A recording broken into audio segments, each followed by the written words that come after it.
အားလုံးပဲမင်္ဂလာပါဒီလာမယ့်26ရက်နေ့မှာအီမန်ကာဇာလီယာနဲ့အိုဘီဂိုတို့ပွဲနဲ့ပတ်သက်ပြီးတော့ထိုင်းမီဒီယာတစ်ခုက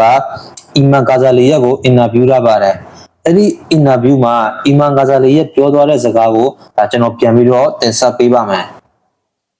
ကျွန်တော်ရဲ့ပွဲထွက်ကစားမယ့်အစီအစဉ်နဲ့ပတ်သက်ပြီးပြောရမယ်ဆိုရင်တော့ကျွန်တော်မှာအမြဲတမ်းတေချာချမှတ်ထားတဲ့ကြီးမှန်းချက်တစ်ခုတည်းပဲရှိပါတယ်အဲ့ဒါကတော့ကွင်းထဲကိုရောက်တာနဲ့ဘယ်တော့မှနောက်ဆုတ်မှမဟုတ်ပဲစီးကိုပဲအစိအဟုန်နဲ့တိုးပြီးတိုက်ခိုက်သွားမှာပါ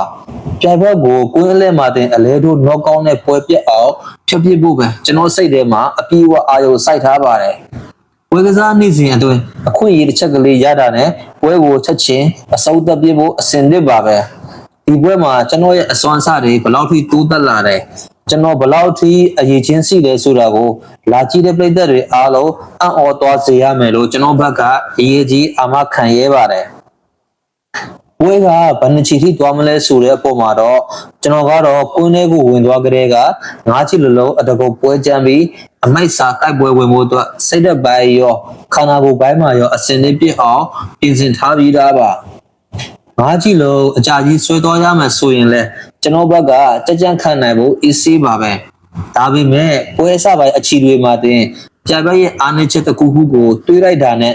တပြိုင်နက်အပြတ်သက်အလဲထိုးပြစ်ဖို့အခွင့်အရေးကိုလုံးဝလက်လွတ်သွားမှာမဟုတ်ပါဘူးပွဲက9ချီထိမသွားပဲမြန်မြန်ဆက်ဆံပြီးသွားရင်တော့ကျွန်တော်တို့သွားပိုကောင်းတာပေါ့ဗျာ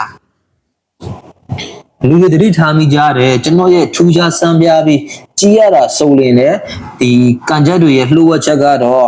ပါကစ္စတန်မှာရှိတဲ့ကျွန်တော်ရဲ့တိုက်ကွန်ဒိုနီးပြချုပ်ဖြစ်တဲ့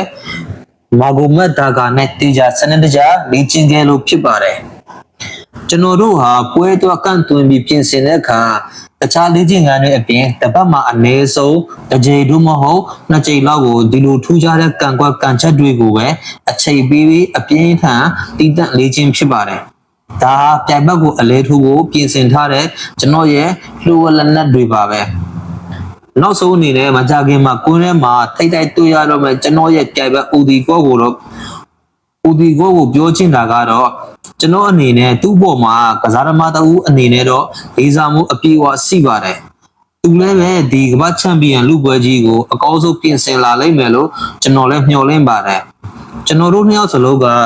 စားသမားဘဝမှာစိုးဝဲလုံးဝမရှိသေးတဲ့သူတွေဖြစ်တဲ့အတွက်ဒီပွဲဟာရိုးရိုးပွဲတစ်ပွဲမဟုတ်ပဲတမိုင်းတွင်ကြံရင်မဲ့ကဏ္ဍဝင်မြောက်ပွဲကတော့ပဲဖြစ်လာမှာသိကြပါတယ်